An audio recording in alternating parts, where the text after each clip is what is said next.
इस वीडियो के अंदर हम बात करने वाले हैं, जब हम अपना गोल बनाते हैं ना, तो हमें बहुत ज़्यादा रियलिस्टिक अप्रोच फॉलो करना चाहिए। नहीं तो एंड में अपनी जो इन्वेस्टमेंट जर्नी है उसके एंड में बहुत ज़्यादा डिसअपॉइंटमेंट हाथ लग सकती है। इसके बारे में बात करेंगे, बट एक छोटी सी अपडेट है वो पहले मैं दे देता हूँ आपको। तो लास्ट फ्राइडे को जो ट्रम्प है, वो जो डोनाल्ड ट्रम्प के जो एडमिनिस्ट्रेशन है वहां से वो फ्री हुए थे, छुट्टी मिली थी उनको। उनका जो डिपार्टमेंट, डोज डिपार्टमेंट था, वहां से वो फ्री हुए थे। उसके बाद से मतलब डिपार्टमेंट थे, तभी भी ऐसी न्यूज आ रही थी कि Elon Musk and Donald Trump के बीच सब कुछ सही नहीं चल रहा है। लेकिन अभी तो ये और ज्यादा एकदम खुल के पब्लिक के सामने आ चुका है कि इन दोनों के बीच रिश्ते ऑलमोस्ट खराब हो चुके हैं, ऑलमोस्ट क्या हो ही चुके हैं। डोनाल्ड ट्रम्प सीधा सीधा अपने ट्रुथ वेबसाइट पे, ट्रुथ सोशल पे लिखते हैं कि पहले मेरे और इलॉन के अच्छे रिश्ते हुआ करते थे, लेकिन और आगे रहेंगे या नहीं, नहीं पता। इधर जो इलॉन मस्क है वो डोनाल्ड ट्रम्प को क्रिटिसाइज करते हैं कि ट्रम्प टैरिफ जो है वो अमेरिका को रिसेशन के अंदर भेज देगी। समझ रहे हो, इस तरीके की बातें हो रही है। इधर ट्रम्प कहते हैं इलॉन के बारे में कि हम ईवी को लेकर नई नई नीतियां बना रहे हैं, और जो पहले प्रेफरेंस मिलता था ईवी को बहुत ज्यादा, वो थोड़ा कम होगा। तो इस कारण से इलॉन को दिक्कत हो रही है। तो मतलब दोनों तरफ से बहुत ही ज्यादा बातें इस तरीके से हो रही है, और पब्लिक हो रही है, पब्लिकली हो रही है। ये सबसे बड़ी दिक्कत होती है जब बिजनेस, मेन बिजनेस जिसके ऊपर टिका हुआ ही रहता है और वही पब्लिकली आके ऐसे करता है। और भाई इलॉन मस्क तो फेमस है इसके लिए। अब इसके कारण ये हो गया कि एक दिन के अंदर 14%, मतलब कल के डेट के अंदर 14% से टेस्ला का स्टॉक जो है वो क्रैश कर गया। कितना 14% होता है पता है? 936 बिलियन के आसपास, 936 बिलियन यूएस डॉलर के आसपास वाइप आउट हो गया टेस्ला के मार्केट कैप से। और 1 ट्रिलियन के जो ऊपर मार्केट कैप इसका था, वो 1 ट्रिलियन से नीचे आ गया। तो इन्वेस्टर्स को बहुत बड़ा लॉस, मतलब मई के अकेले महीने में 22% चढ़ा था टेस्ला का स्टॉक, और पिछले एक हफ्ते के अंदर में 18% से गिर भी गया है। यही जो ये टकरार हो रही है ट्रम्प और इलॉन के बीच में। तो आप बताना, आपको क्या लगता है, क्या फिर से ट्रम्प कुछ करेंगे और ये जो अनसर्टेनिटी का माहौल है ये और बढ़ेगा, या धीरे धीरे करके कम होगा? चलिए हम अपने मेन वीडियो के टॉपिक पे आते हैं, जो रियलिस्टिक अप्रोच, गोल अप्रोच हमें रखना चाहिए। अभी एक कमेंट आया मेरे पास, वहां पे कह रहे हैं भाई पंकज जी कि भाई प्लीज मेरा कमेंट लीजिए और बताइए इसके बारे में। अब ये इन्वेस्ट कर रहे हैं 2 म्यूचुअल फंड स्कीम के अंदर, और इनको 2 ही म्यूचुअल फंड स्कीम के अंदर इन्वेस्टिंग करना है, इनको ज्यादा स्कीम के अंदर इन्वेस्ट नहीं करना है। चलिए अच्छी चीज है, 2 स्कीम के अंदर इन्वेस्ट कर रहे हैं तो बढ़िया चीज है, कोई दिक्कत नहीं इसमें। तो पहला फंड हो जाता है इनका क्वांट का ईएलएसएस फंड, और दूसरा फंड हो जाता है मोतीलाल का large and mid cap fund. अब देखिए, जो ईएलएसएस म्यूचुअल फंड्स की कैटेगरी होती है वो भी फ्लेक्सी कैप फंड की कैटेगरी ही होती है। एक तरीके से पूरी छूट रहती है फंड मैनेजर को, बस इन्वेस्टर पे 3 साल का वहां पे रिडेम्पशन का लॉक लगा रहता है, और टैक्स में बेनिफिट मिल जाता है उसके बदले इन्वेस्टर को, जो उसमें इन्वेस्टमेंट करते हैं उसको, और वो भी पुराने रेजिमे में मिलता था। तो क्योंकि ये almost flexi cap type of scheme है, यहाँ पे लार्ज कैप की तरफ झुकाव फंड मैनेजर्स का बहुत ज्यादा रहता है। क्लियर है, पहली चीज ये हो जाती है।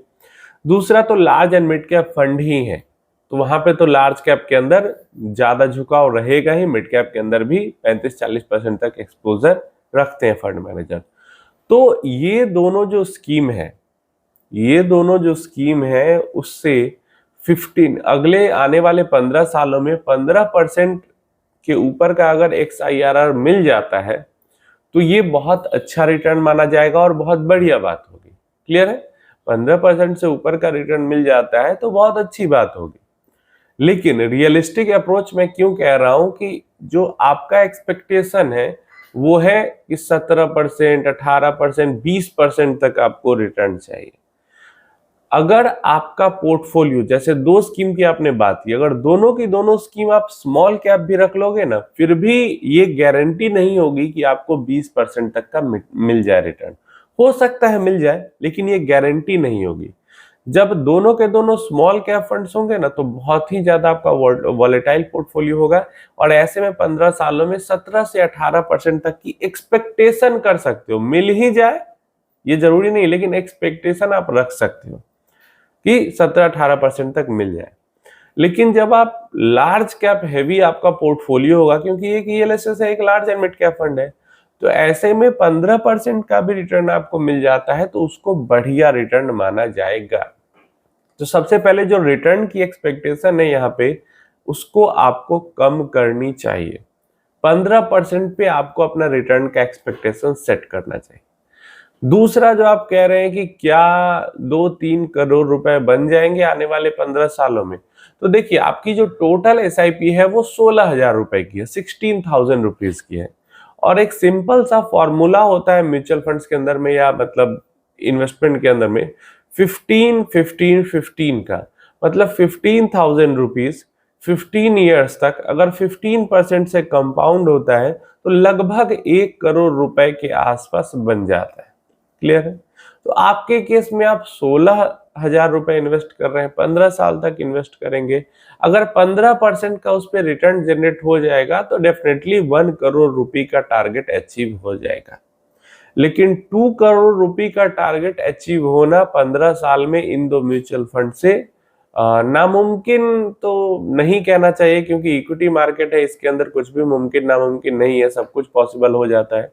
लेकिन फिर भी बहुत ज्यादा न के बराबर हार्ड है, बहुत ज्यादा न के बराबर पॉसिबल है। ठीक है, तो ये चीज है। और 3 करोड़ तो इम्पॉसिबल ही है कि एक ईएलएसएस और एक लार्ज एंड मिड कैप में 15-16 हजार रुपए महीने इन्वेस्ट करके 15 साल में 3 करोड़ बन जाए, ये तो इम्पॉसिबल है। तो पहली चीज क्या कर सकते हैं कि अगर वॉलेटिलिटी से डर नहीं लगता है, आपने कहा है आपको 2 ही फंड रखने हैं, तो स्मॉल कैप को देख सकते हैं, किसी स्मॉल कैप फंड के अंदर इन्वेस्ट कर सकते हैं, ये चीज हो सकती है। और ऐसे में आप 17 से 18% अपनी एक्सपेक्टेशन रख सकते हैं और उसके अकॉर्डिंग कैलकुलेशन कर सकते हैं।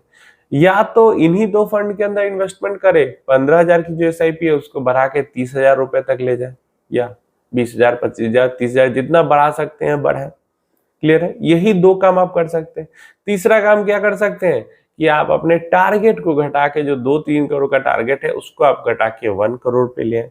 तो ये 3 काम कर सकते हैं, या तो टारगेट को नीचे ले आए, या तो इन्वेस्टमेंट अमाउंट को बढ़ाए, या तो लार्ज कैप हेवी पोर्टफोलियो से स्मॉल कैप हेवी पोर्टफोलियो में जाए। ये 3 काम यहाँ पे किया जा सकता है।